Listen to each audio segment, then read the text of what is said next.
eso es real, pero sin condiciones económicas favorables, propias, previas, en muchos casos no se puede emprender porque no hay oportunidades. Y necesitas dinero para poder hacerlo. España es uno de los líderes en Europa y en el mundo a nivel de potencia económica. Para mí la meritocracia es un mito, la meritocracia no existe. ¿Y todos esos impuestos se emplean en lo que se tienen que emplear o se van por las ramas y no se emplean en lo que se tienen que emplear? O sea, cuando el Estado interviene en el mercado, muy pocas veces logra lo que pretende. 3,3 millones de autónomos. Es que hay más funcionarios que autónomos. Es que si no, ¿eso quién lo paga? Por mucho que estudies, por mucho que termines una carrera, por mucho que hagas un máster, por mucho que te formes y regreses, las oportunidades laborales, que son casi nulas. No pueden pagar justos por pecadores, ¿no? Tuviste un vídeo de un hombre que entraba a las 10 de la mañana. Eso no, de uno no, fueron muchos. Yo nunca he visto a un funcionario entrar a las 12 de la mañana sin justificación. De 8 a 3 y media. De 8, ahora son las 9 de la mañana. Ahora son las 9 menos 5. Por el periódico. Bueno, bienvenidos a un nuevo podcast en el día de hoy. Estamos en un episodio bastante interesante, curioso, que he querido traer al canal. Vamos a comentar ciertas desigualdades, diferencias. Estamos con Antonio por este lado, que tiene una visión un poco más hacia la izquierda, se puede decir, más socialista. Con Daniel, que nos va a defender un poco más la parte de emprendedor. Evidentemente hay ciertas comparativas en donde vamos a tener ambos la misma opinión, pero en otras no. Entonces Daniel pues habla más de una visión de derecha en la parte del emprendimiento. Bueno, vamos a primero hacer una introducción básica, resumida, de qué es lo que hace cada uno para que la gente ponerlos en contexto y saber pues los espectadores qué es lo que hace cada uno. Por favor, Antonio, si puedes explicarnos un poquito resumidamente dónde has aparecido, qué es lo que sueles defender, para que la gente lo entienda brevemente. Bueno, para que la gente lo entienda, yo soy Antonio, como decía, yo participo en Juventudes Socialistas, en este momento en Juventudes Socialistas de La Laguna, aunque participo también en otros niveles de Juventudes Socialistas, y participo y mucha gente me conoce por participar en otros podcasts, en otros debates con gente así un poco de derecha, por participar en programas de televisión como en La Sexta o en Canal 4, por ejemplo, aquí en Canarias, entonces de participar en diferentes medios. Pues soy una persona a la que le gusta pegarse hablando con otras personas para defender sus ideas, siempre con el respeto y con un montón de cariño, pero siempre es un enfoque progresista, como tú decías. Vale. Daniel, bueno, cuéntanos un poco, emprendedor, en qué ámbitos, en dónde más o menos te mueves, cuál es tu lado profesional, por así decirlo, para que la gente lo entienda. Pues nada, un poco yo ahora mismo soy estudiante de Derecho, sí que es verdad que estudié 2 años en Economía y luego me cambié, pero desde joven pues tengo esas ganas de emprender, ¿no? Y he emprendido en diferentes tipos de negocios. Bueno, empecé con unos GPS y demás, y hoy en día pues soy socio capitalista de un despacho jurídico. Además tengo una constructora que se dedica tanto a la construcción tradicional como a la construcción modular, y bueno, hasta hace poco tenía un restaurante y por ahí van los tiros. Vale, perfecto. Pues uno de los primeros temas que vamos a comentar es, vamos dando pie a cada uno y vamos comentándolo, el riesgo que conlleva emprender en España, ¿no? Todos sabemos que emprender en España tiene bastantes dificultades. ¿Qué opinas de ello, Antonio? ¿Crees que realmente existe una dificultad clara en este país para poder emprender? ¿O realmente es algo que se nos ha metido en la cabeza de que no se puede, pero que realmente sí se puede? Hay dos enfoques diferentes. Primero, por un lado económico, depende de dónde vengas y depende de dónde salgas, es más difícil o menos difícil. Si tienes una familia con dinero, si eres una persona que viene de un entorno económico mucho más favorable, pues será mucho más fácil emprender, porque al final cuentas con unos recursos económicos, pues con apoyo de tus familiares o con apoyos externos porque tienes una financiación o un apoyo, un préstamo para poder hacerlo.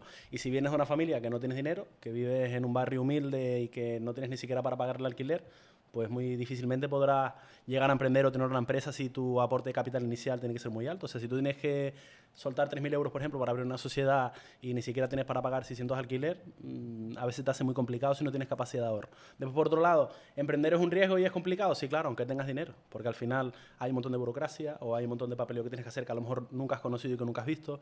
Tienes que enfrentarte a seguridad social, tienes que enfrentarte a pago de impuestos, tienes que enfrentarte a un montón de cosas que nunca has hecho, que a lo mejor ni siquiera estás formado, porque no tienes formación tampoco en esa materia, y es complicado, pero al final, si te sale bien, sales ganando. Y si te sale mal, pues tendrás otra oportunidad. Y más o menos tú compartes un poco lo que él dice. Yo creo que más o menos sí es verdad que suena como bonito. En cierta materia sí se puede decir que lo que dice es cierto, ¿no? Es una dificultad el hecho de emprender, está al alcance de muchos pocos, pero ¿qué punto de vista tendrías tú con respecto a su opinión? Bueno, pues yo creo que la verdad que sí, lo que está hablando de que, bueno, tiene más facilidades, depende de quién venga, pues sí que es verdad, porque yo lo he notado en el entorno empresarial, sí que es verdad que yo vengo, bueno, de una familia que se desestructuró de joven, que, bueno, que mi padre prácticamente pues nos abandona de muy jóvenes, teniéndome que poner a trabajar desde muy joven, con perdona la redundancia, y sí que es verdad que tiene mucha más dificultad que cualquier otra persona que viene, bueno, ya de sus padres que tienen negocios, que evidentemente tienen su financiación, ya tienen su nombre, ¿no? Sus apellidos detrás que le respaldan, y tú al final no tienes nada, ¿no? Y después, otra de las cosas que yo creo que de las mayores dificultades que enfrenta el emprendimiento en España es que se desincentiva más bien, porque a la hora de tú querer emprender, pues bueno, te encuentras con lo que yo denomino la bestia de la burocracia, ¿no? Con la burocracia que te imposibilita las cosas, que te exigen a lo mejor empezar desde el día 1 ya a pagar la cuota de autónomo, aunque tenga, bueno, vas a decir que tiene la tarifa plana y demás, pero evidentemente si tienes 0 ingresos, pues pagar, aunque sean 80 euros de tarifa plana, pues es un dinero. Y después mucho tipo de cosas, ¿no? El problema que hay a la hora de hacer la contratación con la seguridad social, el coste de empresa que le supone a los empleados, que no llegan a percibir realmente el valor que le cuesta a la empresa tener a ese empleado contratado, ¿sabes? O sea que realmente eso de imponer desde un principio al emprendedor toda esa burocracia realmente beneficia al emprendedor o le perjudica, porque al final se está intentando como sacar un valor de gente que al final está intentando aportar un valor desde sus inicios. ¿Por qué realmente no se llega a incentivar desde un principio tipo a los jóvenes, decirles, oye, emprendan todo lo que quieran y luego ya más adelante rendimos cuentas? ¿Qué punto de vista tienes un poquito con respecto a eso? A ver, la burocracia no es mala, en exceso, me refiero. Si la burocracia tiene un sentido y tiene un significado. No hay papeles que no tengas que presentar o trámites que no tengas que pasar si no fueran necesarios para tu empresa. ¿Que la tienes que dar de alta? Claro que la tienes que dar de alta. ¿Que tienes que ir a sacarte un CIF para tener personalidad jurídica como empresa? Claro. O sea, son cosas que son básicas. A nadie se le exige más de lo que tiene que hacer en cuanto a burocracia. Y después hay un beneficio también que tenemos, como la Cámara de Comercio, tenemos la Fundación General de la Universidad de Laguna, con las cuestiones también que hacen ellos asesoramiento. Hay planes en el Cabildo, los ayuntamientos, para ayudar a las personas jóvenes que se enfrentan a la burocracia y que nunca lo han hecho, pero para simplificársela. Lo que no hay que ver al monstruo de la burocracia como la mayor barrera para que los jóvenes puedan emprender, o como los jóvenes no emprenden porque hay mucha burocracia. No, los jóvenes no emprenden porque no tienen dinero. Pero cuando tienen dinero o cuando consiguen ese ahorro y consiguen acceder a emprender, tienen planes y tienen proyectos por las administraciones públicas para que puedan hacerlo, para que la burocracia no sea una barrera. Que siempre lo será, evidentemente, pero siempre al final puedes ir con 50 euros en asesoría y que te gestionen un alta, puedes ir con lo que salga, con dinero en la asesoría para que te gestionen, dar de alta a tu empresa, puedes ir con dinero en la asesoría para que te gestionen. Antes, en la época, cuando no habían asesores, cuando no habían gestorías, cuando no habían empresas que se dedicaban a eso, pues podría ser mucho más difícil. Pero en la actualidad de hoy, con fundaciones que se dedican a incentivar el emprendimiento, con proyectos que tienen todos los cabildos y todos los ayuntamientos, con planes que tienen las propias administraciones públicas, quien no emprende no es porque la burocracia le asuste, sino porque no tiene en muchos casos la economía para poder hacerlo. O sea, para mí la burocracia no es el problema del emprendimiento en España. Y la burocracia, aunque no la queramos, en muchos casos es muy necesaria para que las cosas tengan un sentido. Porque si tú no estás inscrito para poder recibir X subvención, o si no estás inscrito para poder recibir X ayuda, esa burocracia hay que pasar. La burocracia no es mala. Siempre lleva algún beneficio positivo para todas las empresas. O sea, que no hay que tenerle miedo a la burocracia. Todo lo contrario. Yo creo que la burocracia como tal, en un principio, como dicen, no hay que tenerle miedo, pero sí cuando llega a ser ciertamente pues excesiva. Evidentemente no puedes comparar la burocracia que se le presenta a un autónomo comparada con una sociedad limitada, por ejemplo. Evidentemente conozco muy pocas personas que comiencen una sociedad limitada y no tengan la necesidad de contratar una asesoría, que eso al final pues sabes que supone un coste económico, ¿no? Y luego, ya que mencionaste el tema del coste económico, pues podemos hablar de la presión fiscal del Estado, prácticamente, que podemos ver, que bueno, que te llega en algunos casos hasta quitar un 46% de los beneficios. Sí. Pero en Canarias tenemos una tributación especial, ¿no? Sí, el régimen fiscal y económico. Eso es. Especial. Entonces en Canarias no nos afecta lo igual que al resto de la península. No, pero nos afecta. Sí, hombre, nos afectará la presión fiscal, pero para mí la fiscalidad también es necesaria, ¿ves? ¿no? Y yo no digo que no sea necesaria, pero sí será reducirla, ¿no? Pero aquí tenemos un plan especial. Pero un plan especial, pero vamos a ver, hay que matizarlo. Todas las empresas no cumplen con ese plan especial.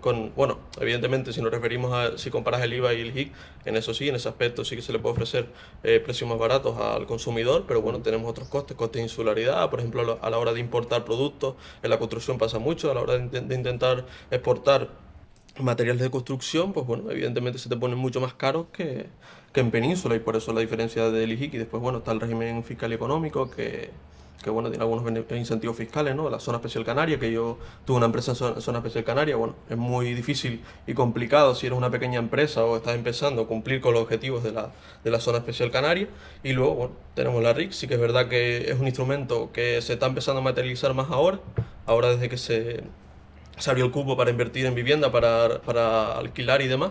Es bastante interesante, pero bueno, yo creo que sigue siendo excesivo a lo mejor para una pequeña empresa que necesita, pues a lo mejor utilizar esos beneficios anuales para reinvertirlos en su empresa y así poder crecer y seguir generando riqueza y empleo. Pero los puede invertir. No, no siempre. ¿Por qué no? Porque tiene que pagarlo. ¿Cuándo los tiene que pagar? Al impuesto de sociedades, por ejemplo. Pero si los inviertes no tienes que pagarlos, ¿no? Si después lo declaras durante X tiempo. O si Bueno, demuestras que tú has creado un beneficio a la empresa. Por ejemplo, has hecho inversión, como decías, en materia de vivienda. Entonces tú no tienes que pagar impuestos Pero de no sociedades, puede- ¿no? pero Lo no que haces puede- es inversión para crecimiento de la propia empresa. se deduce un porcentaje, pero al final siempre tienes que pagar. Pero es un incentivo. Bueno, es un incentivo lo que O sea, estamos pagar hay hablando, que pero pagar sí. siempre, ¿no? Pagar tiene que pagar todo el mundo porque al final, si, por ejemplo, como empresa de construcción tú quieres que te lleguen los ladrillos a tu empresa, tendrá que pasar eso un proceso de, pues sale del puerto de no sé qué sitio, pasa por la travesía hasta un puerto que tenemos aquí, de ese puerto aquí se sube a X transporte que pasa por X carretera con X... O sea, que al final lo que pagas se ve también beneficiado en tu propia actividad, ¿no? Porque si no tuviera un puerto en tu capital, a lo mejor no podrías llegar ese transporte o esos materiales que tú necesitas para tu empresa de construcción. O sea que al final lo que pagas también va a tu propio beneficio porque mejora las infraestructuras y las cuestiones que tú como empresa necesitas activar. Y lo repito para que sea mucho más claro. El impuesto que paga termina yendo, por ejemplo, en X porcentaje a que el puerto de Tenerife sea mucho mejor de lo que era antes y que los barcos puedan entrar todos los días en vez de entrar, por ejemplo, solo un día. Me lo estoy inventando. O que en el puerto de Tenerife haya mucho más personal para hacer el vaciado de la mercancía que está en ese barco y te llega mucho más rápido la mercancía. O sea que al final, lo que, aunque no de manera directa te beneficie en tu propio beneficio de la empresa, de manera indirecta sí, porque vas a ahorrar costes, porque vas a ahorrar tiempos, porque vas a ahorrar materiales, porque vas a tener mucho más beneficio de manera indirecta. Bueno, de manera indirecta, evidentemente que sí, pero a la hora de, no sé. Pero es que si no, ¿eso quién lo paga? No, sí, yo no digo que no paguen las empresas impuestos, de hecho todo lo contrario, ¿no? Al final hay que ver la empresa como una entidad social, ¿no? Crea riqueza, paga impuestos, ¿no? Empleo. Pero, o sea, lo que yo quiero puntualizar es, ¿realmente se paga y todos esos impuestos se emplean en lo que se tienen que emplear? ¿O se van por las ramas y no se emplean en lo que se tienen que emplear? Porque, por ejemplo, yo veo la infraestructura, muchas infraestructuras están en un estado de deterioro, anticuadas. Si miramos, bueno, por la sanidad pública es una vergüenza. Después, la educación, vemos la calidad de educación que tenemos muchas veces, ¿no? Y bueno, como persona que paga impuestos, ¿no? Que intenta contribuir, pues al final tú dices, ¿realmente lo que estoy pagando está sirviendo para mejorar para lo que se dice que son esos impuestos? Pero es malo el impuesto el que lo gestiona. El que lo gestiona, claro. En la actualidad, por ejemplo, por un caso, en Canarias tenemos un gobierno que no gestiona bien la sanidad. Bueno, ¿Eso es culpa de que hay impuestos? No. ¿De que se gestionen mal los impuestos? Sí. ¿De que las prioridades sean otras? Sí. Pero eso no es culpa de que tu empresa pague impuestos. No, lo que estoy O diciendo... de que yo pague impuestos, sino de la gestión que se hace de ese propio impuesto. Lo que tiene que saber la gente es que la solución no es no pagar impuestos, sino elegir a quién votas cuando vayas a votar, para que gestionen bien el impuesto que tú tenías. Antes teníamos un gobierno que gestionaba mejor la sanidad que el que tenemos actualmente. Y por no meternos en cuestiones de política, porque no estábamos hablando de política sino de emprendimiento, con las empresas pasará lo mismo. Ahora mismo tenemos récord en afiliación a la seguridad social, tenemos récord, o España es uno de los líderes en Europa y en el mundo a nivel de potencia económica. Pues uno tendrá que saber a quién vota y a quién elige cuando vota. Bueno, si quiere que le vaya mejor económicamente o que le vaya mejor con sus impuestos. Sí, Termina ya con esto. también el INE, bueno, hace nada, el principio del trimestre de 2025 demostró que evidentemente había más funcionarios que autónomos. Y vamos a ver, el funcionario crea un gasto y el autónomo crea riqueza. Es fácil. Si se genera más gasto que riqueza, pues hay un déficit. Eso lo tenemos claro, ¿no? Y después, otra cosa que es muy importante, y por lo que yo abogo por la reducción de impuestos. Hay una curva que se llama la curva de Laffer, no sé si la conoces. Bueno, la curva de Laffer lo que te explica prácticamente es que te dice que un estado que tiene alta presión fiscal recauda menos que un estado que tiene baja presión fiscal, y esto se explica porque al final la alta presión fiscal es un desincentivo a que la gente declare ese dinero, ¿no? Porque, por ejemplo, bueno, te pongo un ejemplo gráfico, ¿no? El autónomo que gana 2.000 euros al mes y le pagan 1.500 en efectivo. ¿Tú crees que esa persona, sabiendo lo que tiene que pagar, el modelo 130, por ejemplo, la trimestral, va a declarar todo el dinero que ha ganado en efectivo? Pero que una persona no declare lo que gana es culpa del gobierno. En parte sí. ¿O es culpa del que no declara? Porque la alta presión fiscal produce un desincentivo en culpa del tramposo. en la Como unidad empresarial. es que no me paga las horas extras y me escapo de pagarte las horas extras. El malo es el que no cobra horas extras o el que no la paga. El malo es el que te pone la mano, que es el Estado, porque sí. No, o sea, tú haces la trampa porque quieres, porque tienes la opción de no hacer la trampa. Hay muchos autónomos que pagan todo lo que tienen que pagar, que declaran todo lo que tienen que declarar. Hombre, está claro el que que no lo hace no es culpa del Estado, es culpa del que no declara. El que no lo hace es culpa del defraudador. Exacto, no del defraudado, cometiendo fraude. porque en este caso está defraudando al Estado. Sí. Y defraudando a la mayoría de españoles que vivimos en nuestro país. Pero Entonces la culpa de que un emprendedor no declare lo que gana no es del Estado, es del emprendedor que es un defraudador. No estamos hablando de la culpa, estamos hablando de lo que incentiva y desincentiva la declaración de impuestos. Si tú evidentemente declaras... Pero yo siempre pago mis impuestos, por ejemplo. Bueno. Y yo no declaro si no tengo IRPF, no tributo igual, impuesto de sociedades. Pero ahora yo antes ganaba menos, declaraba menos. Ahora gano más y declaro más. Nunca he pensado en no declarar. Nunca he pensado en defraudar al Estado. Siempre he sabido que tengo que pagar y que quiero pagar lo que tengo que pagar. Porque al final eso va en mi beneficio y va en mi mejora. Nunca he pensado, también es el sesgo de superviviente, habrá personas que no, que piensen diferente y que hagan la trampa. Pero el culpable, para mí, nunca será el defraudado, sino el defraudador. El que no declara, el que hace trampa, el que no paga impuestos, es el que es el culpable o el que lo está haciendo mal. No la persona que pone el impuesto porque al final obtendrás un beneficio de alguna otra manera. Bueno, vamos a continuar con el siguiente punto. Por continuar, una de las partes más importantes en el emprendimiento es sobre todo la meritocracia, ¿no? La meritocracia que tiene que haber para que las personas puedan llegar a tener éxito en esta sociedad tal y como la conocemos. ¿Consideran que realmente, para empezar contigo, Antonio, consideran que realmente existe meritocracia en la España que conocemos a día de hoy, o realmente toda esa burocracia que hay alrededor de ella se come esa meritocracia? De enchúfame aquí, muéveme de aquí a otro lado. Realmente todas esas igualdades de las que se habla desaparecen a la hora de haber un control absoluto, por así decirlo. Para mí la meritocracia es un mito, la meritocracia no existe. Tú puedes terminar una carrera universitaria, puedes terminar un máster en finanzas, o el máster que tú quieras, o hacer un doctorado, y al final cuando llegas al mercado laboral es una basura. Y cuando tú llegas a un mercado laboral que es una basura, o que no te recoge, o que te pagan una miseria, o que te hacen trampa y no consigues ahorrar nunca, nunca podrás emprender. O sea, si tú al final vienes a una familia, porque la sociedad del ascensor social no funciona, si tú eres una familia en la que no tienes dinero, gracias a una beca has podido ir a la universidad, terminas una carrera en administración de empresas, terminas la carrera, haces un máster en finanzas y mercados aplicados, yo qué sé, me lo invento, y resulta que llegas al mercado laboral y dices, oye, pues ahora me quiero abrir yo una empresa de X, pero no tengo dinero. Bueno, pues me pongo a trabajar que terminé mi carrera. Y te dicen, oye, el único trabajo que tienes es en el sector servicio, porque en Canarias se llama mucho el sector servicio. Y el salario que vas a tener son 800 euros. Y vas a tener una jornada de 20 horas. ¿Eso es culpa de que otros lo enchufen? No, ahí tiene que ver algo que existe igualdad, si unos tienen unos beneficios u otros. No, eso... Al final las realidades económicas que tenemos son las que tenemos. Y tú, por mucho, por desgracia, los datos son los que lo dicen, por mucho que estudies, por mucho que termines una carrera, por mucho que hagas un máster, por mucho que te formes, por mucho que vayas y estudies en Londres y vuelvas y regreses, las oportunidades laborales en Canarias siguen siendo las mismas, que son casi nulas.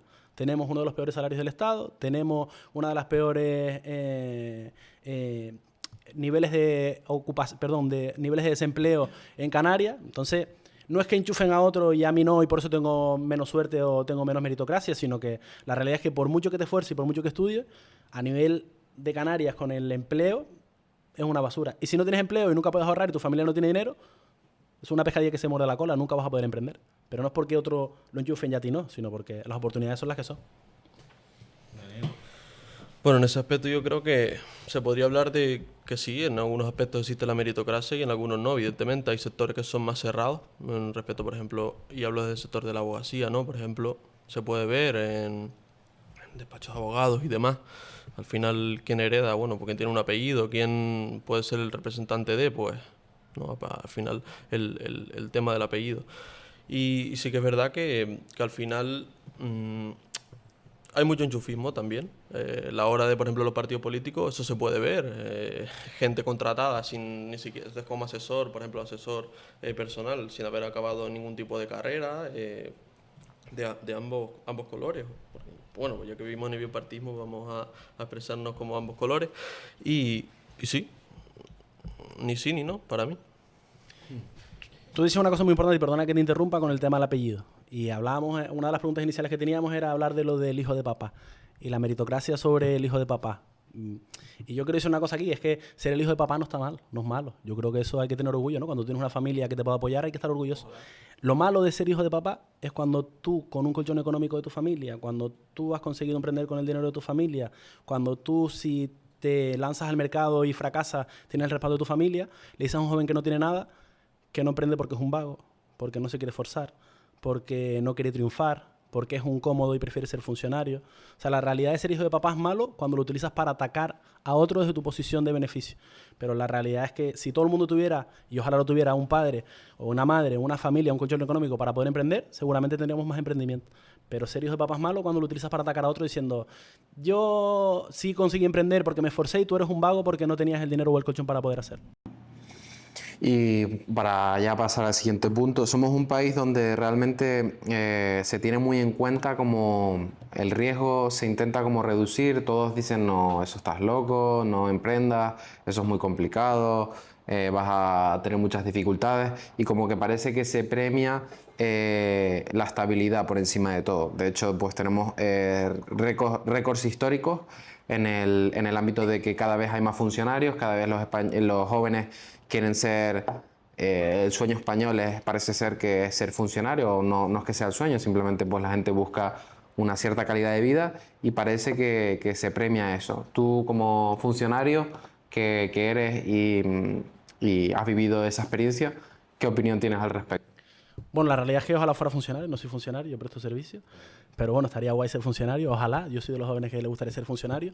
Pero ser funcionario, los jóvenes lo desean por la estabilidad. Y la estabilidad que no hemos tenido. Las personas jóvenes vienen desde 2008 en una crisis continua de no tener trabajos de calidad, de estar 2 días contratado y después no, por lo menos hasta que llegó la reforma laboral del gobierno actual, del gobierno progresista, y consiguieron tener contratos fijos y demás. Pero uno quiere ser funcionario porque la realidad es idílica. O sea, tú piensas, soy funcionario, trabajo de 9 a 1 o de 8 a 1 o de 7 a 3 y cobro 1.500 euros al mes y voy a tener ese trabajo para toda la vida. Y la realidad que se contrapone es pensar en un mercado laboral en el que si emprendo me voy a estallar o no tengo dinero para emprender. Y si entro en un trabajo me van a putear, voy a hacer horas de más, no me van a pagar las horas extras, voy a tener un contrato temporal o voy a tener un contrato de 20 horas. ¿Tú qué elegirías? Si tienes la opción A o la opción B, si tienes la opción de tener un contrato a 40 horas con un salario fijo para toda la vida o estar en un trabajo en el que no te van a pagar las horas extras y no sabes si te van a despedir, ¿a qué opción te irías tú? ¿A la A o a la B? O sea, el que las personas jóvenes quieran ser funcionarias es una cuestión sistémica de haber visto un sistema que no les responde, que se sienten abandonados, que sienten que por mucho que estudien van a terminar trabajando en un trabajo para el que no se han formado. Y sin embargo, los funcionarios te ofrecen una oportunidad de vida que es la tranquilidad. El poder decir, pues yo trabajo de aquí a aquí, cobro tanto y puedo disfrutar y vivir libremente. O sea, puedo trabajar, vivir para trabajar y no para trabajar para vivir, ¿sabes? Que es la opción que te ofrece ser funcionario. A ver, yo puedo entender este aspecto, ¿no?, de las personas que quieren ser funcionarios, evidentemente, porque al final es algo que, bueno, pues que tiene cierta estabilidad, ¿no?, cierta facilidad, cierta comodidad, ¿no? Al fin y al cabo es como decía, un trabajo fijo, con un sueldo fijo y bueno, y te quedas ahí, ¿no?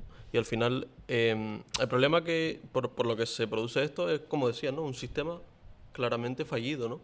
Porque nos estamos dando cuenta que a la hora de, por ejemplo, querer tener otras vías, ¿no?, tener un empleo mejor, estudiar, formarte para obtener, bueno, pues meritocracia, volvemos a la meritocracia, o para emprender, pues te encuentras ciertas dificultades y un sistema que no te apoya para nada. Al contrario, ¿no? Si intentas hacer otras vías, pues te va a intentar escachar. Ese es el sistema que tenemos actualmente en España. ¿Y ser funcionario realmente es aspirar a lo seguro o es realmente lo que se está valorando es el ser mediocre? Porque al final la gente que tiende a ser funcionaria luego se topa con una realidad que ha pasado los 7 años, se encuentra con un vacío existencial. ¿Realmente estamos empujando a la gente a un sistema mediocre donde se recompensa el esfuerzo de decir entro a las 8, salgo a las 2, cómo cuadro para tener vacaciones, cómo cuadro para salir de aquí antes, cómo cuadro para escaquearme, porque también hemos vivido todos en esas instituciones públicas al llegar, que a la 1 ya hay que marcharse, que a las 11 hay desayuno y al final te encuentras a todo el mundo como escaqueado de alguna manera. Entonces, al final, ¿estamos empujando a la gente a ser mediocre o estamos empujando a la gente a una supuesta estabilidad? A ver, yo diré, yo trabajo en una administración pública y los compañeros y compañeras que son funcionarios y funcionarias son gente que trabaja, niños, lo que no está escrito. Son gente que entra muy temprano, que se encargan de muchos procedimientos y muchos trámites, gente que le echa al coco, pero una barbaridad, que está continuamente en formación, porque las leyes cambian, porque los procedimientos cambian, porque cada vez que hay un gobierno cambian X reales decretos, porque cambian los procedimientos. Es gente que está continuamente formándose, continuamente trabajando y continuamente estudiando. Y a mí, ser funcionario me parece que es una cosa buena. Hay un estigma sobre el funcionario bastante mala de estos son unos vagos, trabajan, ¿sabes? Como que el concepto de trabajar de 7 a 1 es un concepto vago, pero para mí no, porque hay mucha de esa gente que se lleva el trabajo a casa, que se lo curra, que se lo pega, y yo estoy orgulloso de todos mis compañeros y compañeras funcionarias y de toda la gente que se dedica a la administración pública siendo funcionaria que yo conozco. Ahora, a las personas jóvenes, no es que se les empuje por ser mediocre, para mí es todo lo contrario. Es por decir, tengo un sueldo, voy a poder llegar a final de mes y voy a tener un buen sueldo, que es la visión que tenemos del funcionario. Una persona que no se va a quedar nunca en el paro y una persona a la que nunca le va a faltar el dinero a final de mes y una persona que tiene una buena remuneración. ¿Tú a qué vas a ir? ¿A eso o a trabajar en el sector servicios 40 horas con un contrato de 20, con las otras 20 horas haciendo las horas extras sin pagar y terminar a final de mes cobrando 1.000 euros? Para mí no es una cuestión de ser mediocre, sino de querer una realidad mejor acorde a tu esfuerzo. Yo me esfuerzo, estudio, me formo y quiero un trabajo acorde a todo lo que yo he estudiado y a todo lo que me han prometido. No, yo me esfuerzo, estudio, trabajo, estudio y trabajo a la vez, sigo trabajando, me sigo formando y cuando llego al mercado laboral me dicen, pues esto es lo que hay para ti. Para mí no es que vayas a la mediocridad, sino que vayas a lo que es justo para ti, acorde a todo lo que has trabajado y has estudiado para poder llegar a donde estás. Bueno, Fede, si vamos a hablar de la productividad del sector público, pues tenemos aquí un largo tema del que hablar y muchas horas que no tenemos tiempo. Así que bueno, yo lo que quería hablar de lo que decía, ¿no? De funcionario igual mediocridad, pues yo creo que no, evidentemente.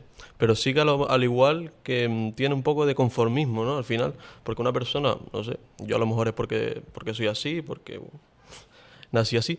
Pero a mí, por ejemplo, me gusta cambiar, ¿no? Cambiar mi hábito, coger proyectos nuevos, ¿no? Y al final yo creo que el funcionario, pues al final es una tarea un poco al final repetitiva. Bueno, podemos ver, hay un documental por ahí que salió en la tele francesa, no sé si lo han visto, en el que se ve a un reportero o a una reportera francesa, no recuerdo bien, y le preguntaba a los funcionarios, entrando a las 10 de la mañana, oiga, ¿y usted a qué hora entra al trabajo? Y le decía, yo entro a las 8, pero hoy se me hizo tarde, justo hoy, qué casualidad, ¿no? Bueno, pues este tipo de cosas al final es la realidad del sector público. Bueno, que habrá de todo, ¿no? Evidentemente, mi madre es interina, bueno, no interina todavía, pero está en camino y bueno, yo creo que es una de las personas más trabajadoras que existe, está claro, pero bueno, al final hay gente, como en el sistema, ¿no? Hay gente que se aprovecha de él y hay gente que, como decías antes, paga los impuestos religiosamente, ¿no? Lo que pasa es que no pueden pagar justo por pecadores, ¿no? Tuviste un vídeo de un hombre que entraba a las 10 de la mañana, eso no significa... No, de uno no, fueron muchos. Pero en ese servicio en específico, lo que fuera. Yo nunca he visto a un funcionario entrar a las 12 de la mañana sin justificación, o a las 11. Bueno, las justificaciones que se estaban tomando el años café. trabajando en las administraciones o en contacto con las administraciones, nunca lo he visto. Sí, también vi el documental, sí, también vi el vídeo. El vídeo ese pero que era como un documental, era la reportera y se estaba por fuera, ¿no? Eso fue en una televisión. Era un reportero francés y entraban como se reía del funcionario español. Sí, que salían y a lo mejor decían, no, yo estoy en mi media hora de descanso y los cronometraba y estaban 2 horas fumando fuera. Sí. O sea, que tú, desde tu experiencia en la parte del sector público, no has vivido eso nunca. Nunca he visto a nadie que lo haga. Nunca. Que no diré que no los haya, claro que los hay seguramente, porque hay tramposos en todos lados. Pero eso no puede marcar la pauta de cómo percibimos a las personas que son funcionarias en su totalidad. O sea, por 2 defraudadores no podemos decir que todos los empresarios defraudan. Por 2 personas que no te pagan las horas extras no podemos decir que todos no pagan las horas extras. El problema es una cosa complicada. No son solo 2, sino son varios. Y bueno, y ahí lo vemos, en un reportaje tan sencillo, que yo me juego lo que tú quieras, que... ¿En qué año era? Que podemos hacerlo, eso no lo recuerdo. ¿Ya había mecanismos de control? No lo sé. Porque ahora sí los hay.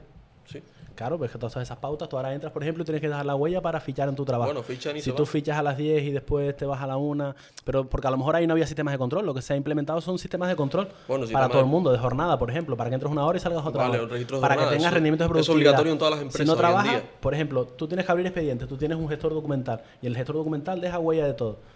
Tú ves lo que abre una persona funcionario, lo que no abre, la jefa de servicio lo ve. O sea, la jefa que está por encima de todos los funcionarios ve lo que hace un funcionario, ¿no? Y en base a eso te puede quitar el complemento de productividad o dejarte el complemento de Pues productividad. generalmente el problema es que viene desde arriba, es que esa es la cuestión, ¿no? Al final tú te ves un cuerpo funcionarial deficiente y mira, te lo explico en mi ámbito, ¿no? En mi sector, en la construcción, nos pegamos esperando licencias hasta 2 años, licencias de construcción, y después dicen, no, es que hay problemas habitacionales en Canarias. Pues evidentemente, si usted no liberaliza suelo, no agiliza la concesión de las licencias para construir, ¿cómo quiere que haya más viviendas?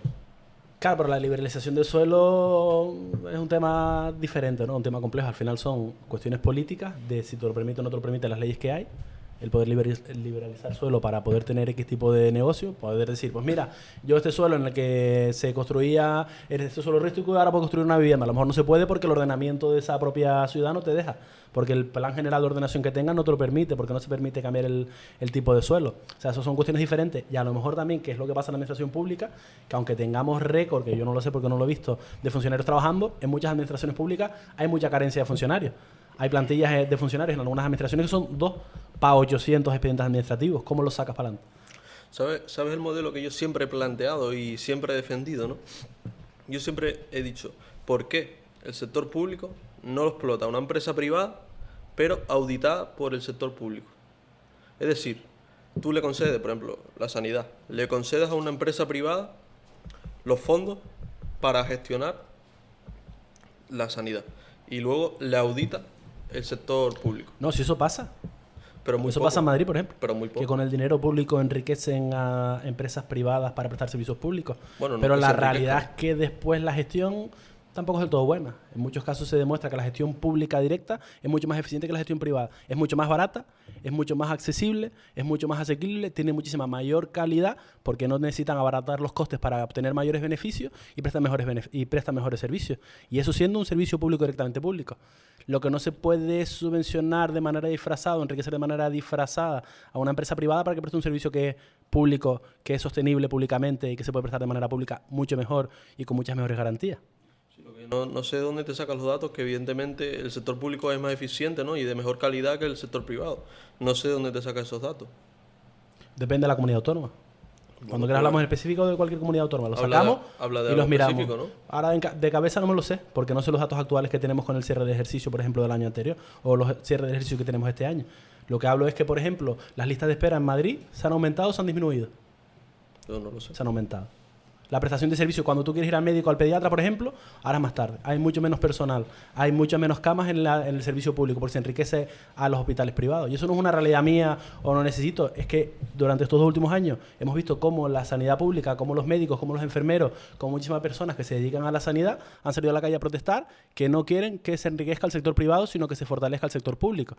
Porque garantiza que todas las personas tengan accesibilidad, porque garantiza que haya muchos mejores profesionales o muchos más profesionales de manera más diversificada, porque al final tienen que prestar el servicio sí o sí y no solo cuando es rentable. O sea, que garantiza que hay mucho mejor prestación de servicio cuando es público y cuando es privado. Y eso no lo digo yo, ni lo digo con datos que siquiera lo sacamos y lo demostramos, sino lo dice miles y miles y miles de personas que, por ejemplo, en Madrid han salido a las calles porque es uno de los sitios donde el sector público ha enriquecido al sector privado para que preste un servicio público, lo que ha demostrado que es un fracaso, que solo ha servido para enriquecer a amigos de políticos, que no funciona para nada. Y la gente que va al médico lo sufre mucho más. Tarda mucho más en ir, tiene muchísima menos prestación de servicio, no tienen pediatras en su centro más cercano, sino que tienen que desplazarse 6 o 7 horas para poder ir al médico. Entonces es una cosa un poco complicada. Y eso es por enriquecer a la parte privada. Pues ahí yo creo que, sí, yo termino ya, pero ahí creo que el problema, pues estamos en lo mismo, ¿no? Al final el problema no es de la empresa privada, que también porque lo está haciendo mal. El problema es de la empresa, del sector público, que debería de auditar y decir, oiga, usted no está haciendo esto, usted no está empleando los fondos que se le han dado para esto, ¿o no? Sí, claro. El problema también es a quién votamos. A quien Bueno, beneficia a lo ya privado o a eso quien mejora los podemos servicios hablar- públicos. Eso podemos hablar mucho. Y yo, como creo los servicios públicos, ya sé quién voto. Yo también A creo quien los servicios que quiere públicos. mejorarlo. creo los servicios públicos, pero creo que se podrían mejorar añadiendo a la empresa privada Mucho. y auditándola por la empresa pública. Bueno, por continuar, también se está diciendo que hay 3 salidas en España, ¿no? Es uno de los dichos que se ha visto últimamente en redes sociales: por mar, por tierra o por aire, o ser funcionario. Tenemos números récord de jóvenes que se están yendo al extranjero. Hay diferentes países en Europa, países en Latinoamérica, en diferentes partes del mundo. Realmente creemos que aquí no se puede conseguir esa estabilidad que supuestamente tenemos números récord de que la economía va como un tiro. ¿Qué opinión tienes al respecto de que la gente busca oportunidades fuera, tanto emprendedores como empleados, con quien sea? Mira, yo creo que el problema actual que tienen las personas jóvenes en España es un problema de vivienda y que eso les perjudica en el desarrollo de su propia vida. Porque por poner datos más concretos, para que traigo datos, al final se me ve la libretita aquí. Por ejemplo, ahora hace poco salió el Observatorio de Emancipación del Consejo de la Junta de España, que lo que mide es la emancipación con respecto a la vivienda, la situación del empleo, la situación de los salarios, y ese informe dice que la tasa de paro se redujo hasta el 19,1%. O sea que en los años en los que hemos tenido una reforma laboral y los que ha gobernado un gobierno progresista, hay más personas jóvenes trabajando en España de lo que había antes. Y además dice que con respecto al último año se han incrementado los salarios un 11%. Entonces, ahora tenemos más personas jóvenes trabajando y más personas jóvenes cobrando un poco más. ¿Cuál es el problema? Que si tú cobras, por ejemplo, de media, que era lo que decía el estudio, unos 1.170 euros, pero el alquiler medio que tenemos en España son 1.080, si tú sacas números, si aparte tienes que pagar la luz y el gas y el agua, te faltan como unos 30 euros para poder vivir en España. En España, las personas que piensan en irse de España son personas que, por desgracia, tienen un empleo, pero que tienen que vivir de manera Cuando eterna el en mercado casa de sus padres. interviene, Son personas con o sea, cuando el 30, Estado interviene en el 35, 40 mercado, años, que siguen siendo eternamente muy jóvenes, pocas veces que logra siguen lo que siendo pretende, personas ¿no? que pueden tener 40, Entonces, 45 al y que no igual, pueden salir de casa de sus padres, debería aunque tengan un intervenir, pero trabajo. no... Porque por mucho que mejore la parte del empleo, si cuando vas a salir de casa de tus padres no te dejan, no te lo puedes permitir, es complicado. No se van porque ya no hay oportunidades, cada vez hay más, como decíamos, cada vez hay mejores salarios, cada vez hay más contratos fijos, cada vez hay mejores garantías laborales y mayor inspección, pero si cuando a la hora de la verdad quieres salir de casa de tus padres y tener tu propia vida no te lo puedes permitir, lo que harás es intentar buscarla afuera. Sí, la verdad que sí. El problema que tenemos en España es el parque de vivienda. Al final, ¿no? Hablábamos antes de la liberalización de suelo y la agilidad del tema de las licencias, ¿no? Al final, esto todo se reduce a la ley principal de la economía, ¿no? Oferta-demanda. Si evidentemente, pues, hay mucha demanda de vivienda y poca oferta, evidentemente se encarecerá el precio, ¿no? Ahí lo vemos. Si tú permitieras a las constructoras, a otros promotores incorporarse al mercado, agilizar el tema burocrático y permitir, bueno, liberalización de suelo, agiliza licencias y encima no solo liberaliza suelo, sino permite seguir construyendo en vertical, como pasa en las grandes ciudades, pues evidentemente pues habrá algo más que ofrecer, ¿no? Sí que es verdad que yo lo he visto, bueno, muchos amigos empresarios, ¿no? Que se van, por ejemplo, a Bélgica, ¿no? O montan su empresa en Francia, porque aquí es muy difícil en respecto a temas burocráticos, a temas de impuestos, y bueno, podríamos estar hablando bastante aquí. Bueno, hay una terminología muy común en España que se refiere a la gente joven, que es supuestamente nini, la persona que no estudia, la persona que tampoco trabaja. Hay muchas ayudas sociales, supuestamente, que enriquecen a los jóvenes, o dadas las circunstancias que vivimos actualmente, gente que a lo mejor busca la opción de emprender, ya no solo por buscar hacer lo que sueña o por buscar progresar, sino un poco por necesidad, a intentar optar a algo básico, que puede ser a lo mejor ir al supermercado, tener una vivienda digna o lo que sea. Entonces se ha puesto como muy de moda todo este aspecto de nini y demás, y yo no sé si, eso a lo mejor me lo puedes defender mejor tú, Antonio, si ha fomentado eso, todo este aspecto de ayudas sociales que hay a pues subvención de mínimo ingreso vital, subvención X, subvención tal. ¿Me puedes comentar algo respecto a esto?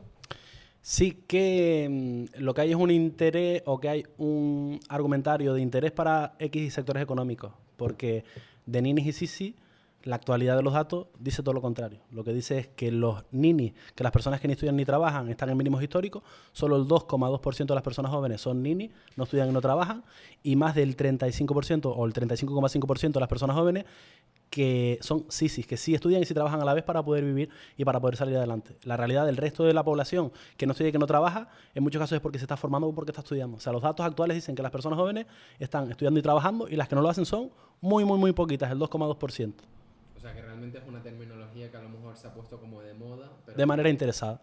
Porque interesa decir que las personas jóvenes que no salen de casa de sus padres, porque interesa decir que las personas jóvenes que no ganan 2.000 euros al mes, porque interesa decir que las personas jóvenes que no tienen una buena estabilidad laboral es porque no quieren o porque son unos vagos. Porque es más fácil culpar a un sector de la población que está jodido que darle la razón y decir, vamos a trabajar en políticas para que mejore. Todas esas personas que estudian y que trabajan a la vez, seguramente lo que les gustaría es estar solo estudiando o solo trabajando. Y todas esas personas que ni estudian y que no trabajan, que son un mínimo, seguramente querrán hacer otro tipo de realidades. Pero la realidad es que es un discurso y un argumentario que ha utilizado ciertos sectores de la población vinculados a la derecha para decir que las personas jóvenes no salen para adelante porque no quieren, cuando la realidad es porque o les contratan en fraude, o porque les hacen unos contratos basura, o porque los siguen teniendo como becarios sin pagarles un euro porque ahorran en salario, o porque tienen el mercado de la vivienda como si fuera un negocio. Entonces, en vez de promover que las personas jóvenes vivan más y mejor, lo que es más fácil es decir que no lo hacen porque no quieren. ¿Tienes alguna opinión respecto a Sí, eso? la verdad que yo soy joven, ¿no? Y creo en la juventud y no creo para nada que seamos vagos, ¿no? Sino que vivimos, bueno, en otros tiempos que nuestros padres, evidentemente, tuvieron tiempos más favorables, ¿no? Evidentemente, comprar una vivienda antiguamente no era tan difícil como lo es ahora. Y, bueno, existían otros empleos, otros salarios, otra forma de vivir. Y hoy en día, pues, tenemos ciertas dificultades, vemos el país, bueno, un sistema, al final volvemos a lo mismo de siempre, que es un sistema que le ha fallado a la gente joven, ¿no? Vemos un sistema de pensiones que se cae a diario, que es completamente deficiente, y a unos jóvenes que están desilusionados porque ven que no pueden avanzar, que no pueden independizarse, que no pueden tener una vivienda, que no pueden casarse, que no pueden formar una familia, ¿no? Y eso nuestros padres lo pudieron hacer, y no creo que todo se reduzca en ese lema, ¿no? que decías antes. Los jóvenes no salen adelante porque no quieren, porque son vagos. Yo creo que para nada, y no hay nada más desacertado de la realidad. O sea, además, ese término se popularizó en 2008, el primero, ¿sabes? Cuando las personas estábamos en la gran recesión en 2008 y eran personas que no encontraban un trabajo porque había una crisis mundial en la que nadie o casi nadie podía acceder al empleo. Y se decía que esas personas no trabajaban porque no querían. La realidad era esa, ¿no? La realidad es que no encontraban una oferta laboral para poder realizar su trabajo. La realidad es que no encontraban oportunidades para poder hacerlo. Eso significa que tú tengas que utilizar un término despectivo para decirle a una persona, tú no lo haces porque no quieres. No, lo que hacen es criminalizar a ese sector de la población. Ahora, lo que hay que hacer es, y perdonen que lo insista de nuevo porque al final todo es política, es señalar bien a los culpables. Que tú no tengas acceso a tu vivienda no es culpa del Estado, es culpa de tu comunidad autónoma, que es la que tiene la política de vivienda. Si tú no puedes salir porque no regulan precios, porque no fomentan que haya un parque de vivienda público mucho más amplio, que los alquileres sean más bajos, que haya menor vivienda turística, no es culpa del Estado ni del gobierno de España, es culpa de tu comunidad autónoma que se la suda, que se la sopla y que no quiere trabajar para que la juventud salga adelante, sino que quiere seguir fomentando que unos pocos hagan negocio con la necesidad de unos muchos, mientras te dicen a ti que tú no sales de casa de tu padre porque no quieres. Entonces, no hay jóvenes nini, sino hay jóvenes sisi y jóvenes que quieren salir para adelante, pero que en muchos casos las comunidades autónomas donde viven o no quieren, o no les interesan, o no son rentables electoralmente porque son muy poquitos, o porque económicamente les interesan más otros asuntos. Nosotros también, los emprendedores suelen comentar, siempre es la lucha contra la burocracia, contra el control absoluto del gobierno, ¿no? Es un poco como la mano negra que siempre, pues, la parte fiscal, la parte de todos los permisos, todo lo que hace falta y demás. Pero comentas una cosa que es la parte de regular la vivienda. Muchos emprendedores yo creo que creen en la parte de oferta-demanda, ¿no? El libre mercado y demás. ¿Cómo crees que se podría regular una vivienda digna en una comunidad que a lo mejor no tiene eso regulado? ¿Por qué consideras que es el beneficio pero no es poco? Porque yo creo que la manera de aumentar la oferta no es por la parte privada, es por la parte pública. Yo creo que la manera de aumentar la oferta para que una persona joven tenga acceso es tener alquileres asequibles. Yo creo que los gobiernos tienen que fomentar la construcción de vivienda pública y que haya más vivienda pública para que haya alquileres asequibles, y todas esas personas jóvenes puedan acceder. Ahora, si tú sigues fomentando la parte privada para que conviertan un local en una vivienda turística y venga una persona de fuera a estar durante 3 días, por ejemplo, porque está de vacaciones y no tiene la culpa, sino que al final esa persona tiene la vivienda, por ejemplo, sin tenerla regulada, la vivienda vacacional, porque gana mucho más dinero y tiene mucho mayor beneficio, ¿para qué quieras aumentar la oferta? Lo que tienes que hacer es aumentar la oferta pública con alquileres asequibles, con porcentajes para los sectores de la población, por ejemplo, un 20% para personas jóvenes, un 20% para mujeres, un 20% para familias monoparentales, un 20% para tanto. Eso es lo que va a garantizar que exista mayor oferta y mayor accesibilidad a la vivienda. Generar que se liberalice el suelo para que en los negocios se pueda construir una vivienda vacacional no va a garantizar que tengamos más emancipación. Todo lo contrario. Lo que hemos visto es que en los últimos años se ha hecho con las viviendas turísticas y con el mercado de vivienda porque se regula solo lo que les da la gana, y la realidad es que el alquiler está cada vez más caro y cada vez hay muchas menos personas jóvenes emancipadas y muchas menos personas que llegan a final de mes por tener que pagar una hipoteca o un alquiler. Bueno, el tema de la vivienda, como decíamos, bueno, da bastante que hablar, pero al final sí que es verdad que la culpa la tienen las comunidades autónomas, pero no en el aspecto del que dice, ¿no? Que de la regularización.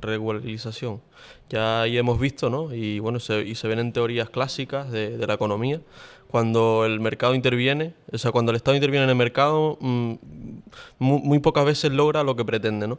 Entonces, al igual, debería intervenir, pero no para la limitación y regulación de precios, sino a la hora de, como decíamos antes, liberalizar suelo, agilizar las licencias, porque así vas a poder poner, vamos a ver, es que es sencillo, y te repito lo mismo de antes, ¿no? La ley básica de la economía, oferta-demanda. Si hay más oferta, ¿no? En el mercado, el precio baja. Si hay poca oferta y mucha demanda, el precio sube, básico. Y por matizar una cosa, ¿por qué no se construye en España? En plan, ¿cuál es el problema? El problema es que, bueno, que a la hora de acceder a suelos, pues nos vemos con suelos evidentemente carísimos, ¿no? Eso lo puedes ver en cualquier portal. Si ves a Idealistas, hay terrenos a lo mejor de 100 metros cuadrados vendiéndose a 100.000 euros. Una locura. Y que, vamos, evidentemente no hay suelo, porque ahí volvemos a lo mismo, oferta-demanda. Si hay poco suelo que ofertar, el precio sube. Si hubiera más suelo liberalizado, pues evidentemente se abarataría el precio del suelo, se podría construir más fácil, las constructoras, promotores, pues construirían más, y evidentemente eso pues produciría una oferta más barata, más económica en el mercado, porque al haber más, tienes que bajar el precio para ser competitivo. Bueno, vivimos en Canarias, que una de las mayores dificultades que nosotros tratamos es la parte de la insularidad. ¿Qué opinión tienen respecto a esa insularidad? ¿Creen que realmente es una desventaja a la hora de emprender? ¿Realmente también tenemos ciertos incentivos que supuestamente defiendes, que comentas que pues tenemos unos incentivos económicos, como puede ser el IGIC, el IRPF y demás? ¿Crees que realmente tenemos desventaja con respecto a la gente que está en península o realmente no hay ningún problema? Sí, sí hay desventaja. Esos mecanismos o esos incentivos no son incentivos per se, son mecanismos para evitar la situación ultraperiférica, por ejemplo, que tenemos en Canarias, que son muchos mecanismos aplicados o bien por Europa o bien por el Estado, algunos de ellos, para poder paliar, vamos a decir, sí, paliar está muy bien la expresión, la situación que tenemos de diferencia con el resto de la península. Es muy diferente. O sea, es diferente cuando tú puedes traer una cuestión por carretera que cuando la tienes que traer por avión. No es lo mismo que tú, que yo que he vivido en Madrid, pueda pedir a Amazon que me llegue en 2 días, que Canarias que me tarda 25 o que me tarda 20. O sea, la situación con respecto a X sectores económicos es muy complicado. Es verdad que eso ahora se ha apagado un poco y me explico por qué. Por ejemplo, tú puedes emprender con tu podcast y al final tienes un mercado que es Internet, por la globalización, que te va a hacer competir en igualdad de oportunidades. Casi. ¿Por qué? Y me explico. Porque a lo mejor tú no puedes optar a invitados que viven en la península porque es mucho más difícil traerlos para aquí. Que eso también se suma, por ponerte un caso. Entonces, ¿tenemos desventajas? Sí, pero ahora, con la situación de la globalización, esas ventajas son un poco menos desventajas. O esas desventajas son un poco menos desventajas, valga la redundancia. Pero estamos en desventaja, sí, totalmente. Si no te llegan las cosas al mismo tiempo que en la península, si los precios son diferentes, si hay mucho menor nivel de empresas, por ejemplo, para poder competir, los precios serán más altos. Entonces, Desventajas tenemos, por desgracia, pero lo que tiene que hacer con las desventajas es crear incentivos para paliarlos, como decíamos, y que no sirvan como miedo, como una barrera, sino que te enfrentas a ellas y al final terminarás siendo para adelante. Si tú no te hubieras enfrentado a ellas, probablemente no estaríamos aquí hablando en un podcast. Claro. Y también tenías barreras, seguramente. Tener que comprar unas cámaras, tener que comprar unos trípodes, seguramente en la península sale más barato. Hay más estudios para poder grabar directamente, que tienen su propio mesa de estudio, mesa de grabación, mesa de vídeo. Pero bueno, las barreras al final a veces también están para saltarlas, aunque sean una diferencia. Muy buen punto. Sí, es verdad que las dificultades principales a la hora de grabar un podcast pueden ser sobre todo la parte de los invitados, que pues venir aquí para ellos supone ya no solo un coste económico muy alto, el hecho de venir hacia aquí, sino también una barrera fuerte, porque ellos están acostumbrados a transportarse o en metro o transportarse en coche, y nosotros estamos acostumbrados a subirnos a un avión. Entonces para ellos en esa parte no tienen esa sensación de subirse a un avión como nosotros, que para nosotros prácticamente ir a un avión ya es como ir en una guagua, porque está lleno de gente, cada vez hay más gente en los aviones, y pues para ellos es subirse a un coche y ya está. Y es complicado, y perdona, porque yo lo decía antes al principio, ¿no? Yo participo en tele y he ido durante un montón de tiempo y sigo yendo de manera así eventual o esporádica a programas a grabar a Madrid, ¿no? Y voy y grabo en Madrid. Para ellos, por ejemplo, es coger un taxi y en 20 minutos estás en el estudio, y para mí supone tener que ir al aeropuerto, coger un avión, estar 2 horas y media, bajarme, salir del aeropuerto. O sea, para lo que ellos supone 20 minutos, para mí supone 10 horas. El ir y volver de Tenerife para Madrid. Ahora, ¿eso te impide poder hacerlo, no? La cosa es que lo hagas para adelante. Y te digo una cosa, y voy mucho más allá con la cuestión de los programas y la realidad que yo he vivido. Yo no cambiaría ser de Canarias por tener más oportunidades. Yo siento que ser de Canarias es un beneficio, ser de Canarias es un orgullo, ser de Canarias es una maravilla, estar aquí, tener una hora más o tener horas de playa, tener un clima diferente, tener oportunidades diferentes. A mí me parece que es un beneficio. Y todas las barreras que tenemos por el medio hay que saltarlas y hay que superarlas. Hay que saltar ese muro que tenemos que divide Canarias para poder salir para adelante. Que no sea nunca ni un riesgo ni una barrera. Pues bueno, yo creo que ventajas muy pocas y desventajas muchas, ¿no? Al final, vivir en una isla, pues, tiene sus dificultades a la hora de, hablo desde el punto de vista desde el emprendimiento, ¿no? Y bueno, eso se puede ver en Canarias, ¿no? Al final, él antes hacía una mención al sector servicios, y si vemos nuestros sectores productivos, prácticamente lo que son es enfocado al turista y poco más. Al final, todo se basa, y lo único que parece que genera riqueza es la hostelería, los hoteles y todo lo que tiene que ver con esta cosa. Y bueno, ya después podríamos mencionar el tema de los monopolios que existen, oligopolios, ¿no? Que regulan el mercado, precios y demás. Y después el sector público, ¿no? Que al final, por ejemplo, una empresa pública como es Titsa, que limita mucho, o los taxis públicos, que limita mucho la evolución, ¿no? Económica de la comunidad. Y bueno, no sé si quieres matizar algo respecto al tema de las empresas estas como Titsa y demás, por decir un ejemplo. Sí, bueno, por matizar dos cosas. El turismo genera riqueza, pero para unos poquitos, no para todos, que eso es una desgracia en Canarias. Estamos de acuerdo con eso. Para X propietarios, para el resto no, o para X dueños del turismo y para otros no. Y por la otra parte, sí, totalmente de acuerdo. Al final no les saldrá lo mismo a Titsa traer una guagua de fuera que tenerla fuera de la península, porque el proveedor tiene una industria en Francia y la puede traer en otro tipo de transporte, como una supergrúa, yo qué sé, me lo invento. No es lo mismo que aquí, que tienes que traerla, llevarla hasta Cádiz, meterla en un barco, traerla hasta aquí. O sea, al final los costes se duplican, se triplican en muchos casos, los tiempos se duplican y se triplican, las oportunidades se disminuyen o se reducen a la mitad, pero bueno, contra eso hay mecanismos para poder incentivarlo. Como decíamos antes, la zona especial o otro tipo de cuestiones que la gente tiene que aprender y que tiene que conocer para que pues, las barreras sean menos barreras. Bueno, por terminar ya, sí me gustaría que cada uno dejara como un mensaje, ya sea positivo o negativo. ¿Creen que en España existe futuro para los emprendedores? En tu parte, Antonio, me gustaría que dieras tu opinión con respecto a eso, ya por finalizar, si crees que tienes una visión cara al futuro positiva o negativa. ¿Para los emprendedores en general o para los jóvenes que quieren emprender? Sí, para los jóvenes que quieren emprender, porque los que ya están emprendiendo ya están metidos en el tema, para los jóvenes que quieren lanzarse a un futuro mejor. En España, si a futuro se mejora la situación de la vivienda y si no cambia la situación con respecto al empleo que tenemos actualmente, probablemente haya más oportunidades. Si en España en el futuro se acaba la situación del empleo que tenemos actualmente y el mercado de la vivienda se sigue regulando solo para especular y no para que sea un beneficio, las personas jóvenes nunca podrán tener dinero o nunca podrán tener capacidad de ahorro para poder acceder a un emprendimiento. Por eso, lo que hemos visto en los últimos años es que el emprendimiento disminuye, que en la actualidad solo hay un 5% de personas jóvenes que se dedican a emprender o que están emprendiendo y que su ganancia de beneficio son de manera anual de media unos 3.000 y pico euros, frente a los 15.000 que gana una persona que está asalariada.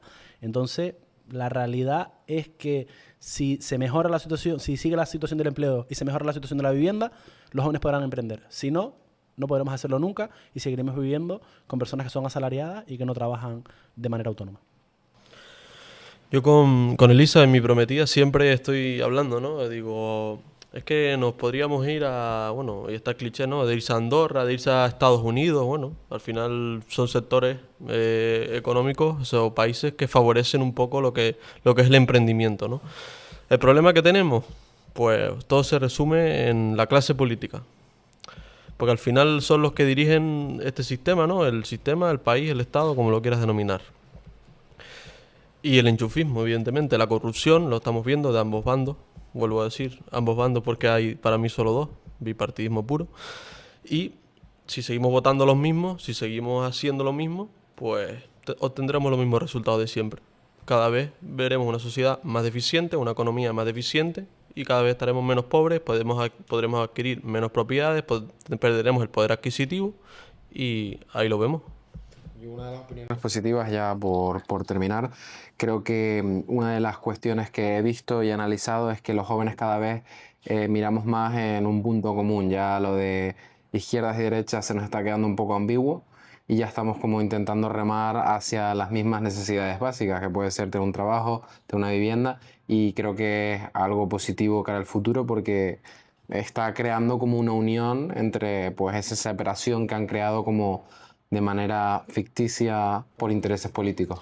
Lo que pasa es que yo tengo una opinión personal y es que hay que darse cuenta de una cosa y fijarse en una cosa.